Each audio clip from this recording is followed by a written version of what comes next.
ठीक है। जब लार्वल स्टेज पर है एम्फीबियंस, तो इनके जो ऑर्डर है एन्यूरा, जिसमें फ्रॉग एंड टोड्स हैं, दे हैव एक्सटर्नल गिल्स। लेकिन मेटामॉर्फोसिस होने के बाद टैडपोल के पास एक्सटर्नल गिल्स है।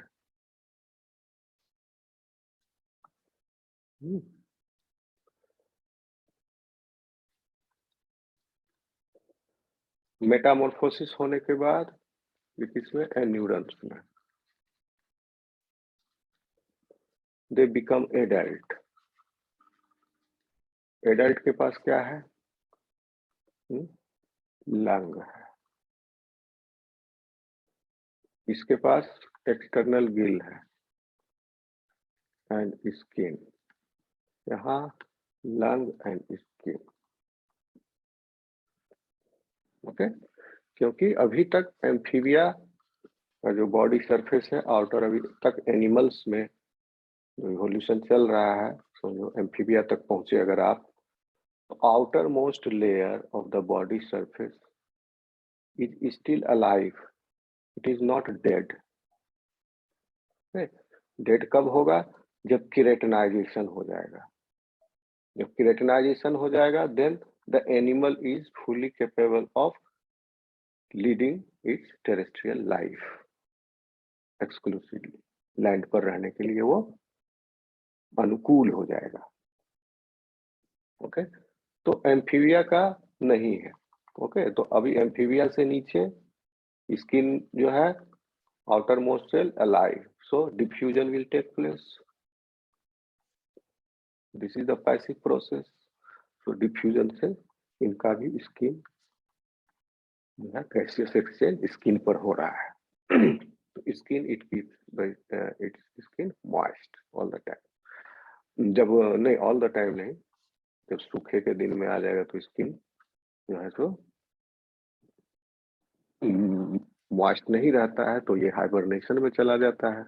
ओके, और ये लंग से सांस लेता है, उसी से मतलब इसका कैपेसिटी कम हो गया, और ऐसे लंग एंड स्किन दोनों से कर रहा है ये रेस्पिरेशन।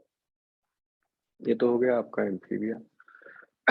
उसके बाद आप क्या देखे थे, लाइन पर आ गया एनिमल्स। ओके, ये तो टेट्रापोडा हो गया, यहाँ से स्टार्ट। उसके बाद और मॉडिफिकेशन हुआ, केराटिनाइजेशन हुआ, एमनियोटिक एग हुआ। ओके, एमनियोटिक एग हो गया, तो अब क्या हो गए, एमनियोट्स बन गए। तो एमनियोट्स में क्या है, रेप्टिलिया, एप्स एंड मैमल्स। ठीक है, इनका जो है इस कैरेक्टराइजेशन हो गया स्किन का एमनियोट्स में। तो अब रेप्टिलिया, एप्स एंड मैमल्स में स्किन जो है इट इज नो मोर। अब एनिमल्स में it is no more a respiratory organ, लेकिन उसके बदले में लंग को काफी एडवांस होना पड़ेगा। एन्यूरेंस का लंग उतना ज्यादा इसमें फोल्ड नहीं है, काफी कम फोल्ड्स होते हैं इसमें। The surface on which the gaseous exchange will take place, यहाँ पर that surface is very less. Okay, तो लंग और एडवांस हो गया। So here you see lung, lung, lung in the adult stage or in the embryonic stage.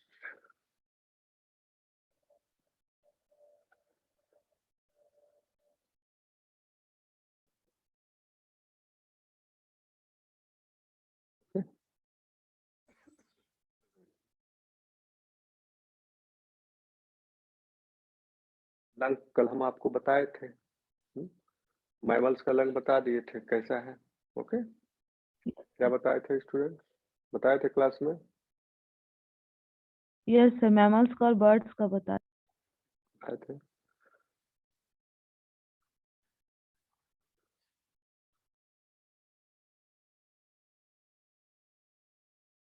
ठीक है, तो lung जो है, लंग के साथ एसोसिएटेड स्ट्रक्चर्स भी है। लंग में तो गैसेस एक्सचेंज हो रहा है, लेकिन लंग को ट्रैकिया चाहिए, ब्रोंकाई चाहिए, ठीक है, लैरिंग्स है ट्रैकिया के ऊपर। तो ये सब विकल्प बता दिए थे आपको। तो देखिए यस सर। फ्लो जो है क्या हो रहा है यहाँ पर गैसियस एक्सचेंज का, हालांकि मैकेनिज्म में वो कवर होता है आपका, बट कल क्लास में भी डिस्कस किए थे। ठीक है, फिर से बता देते हैं। इंफीरियर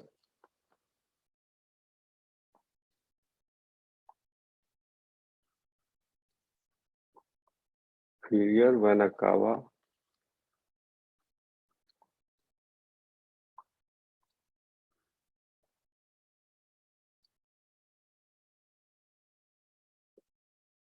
plus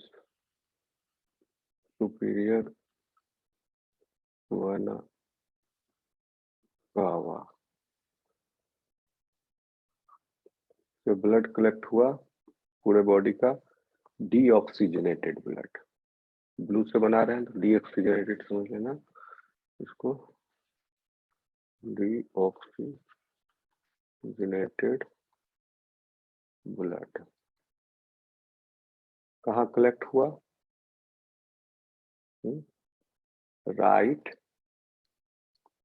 ऑरिकल में। किसका है? मैमल्स का।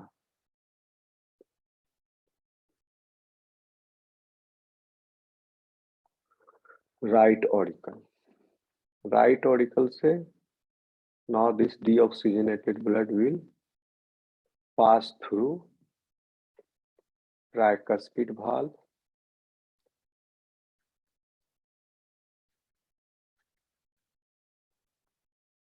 okay, tricuspid valve से it will enter in right ventricle, right ventricle से फिर डीऑक्सीजनेटेड ब्लड ये पंप हुआ right ventricle, then it will pass through pulmonary valve and enter into pulmonary aorta. Okay, this pulmonary aorta is bifurcating into two, bifurcating, okay, one for left lung, one for right lung. So now the deoxygenated blood is going in both the lungs. वहां पर क्या हो रहा है lung में?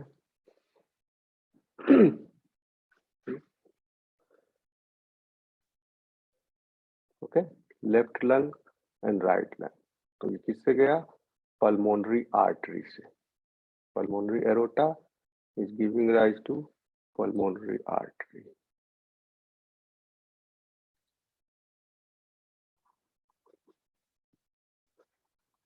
Right pulmonary artery and left pulmonary artery.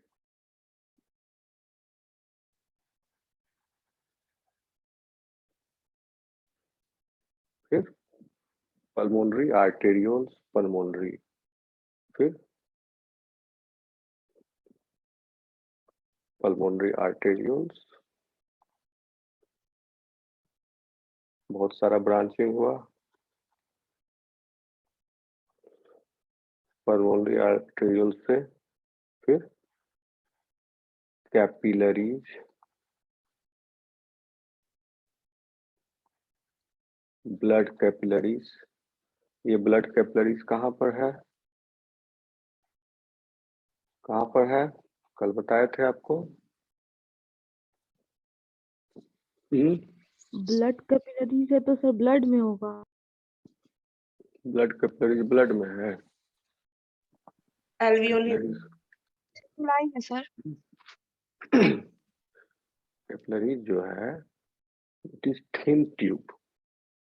Okay, तो thin tube मतलब यहाँ पर blood capillary is that blood vessel is made up of single cell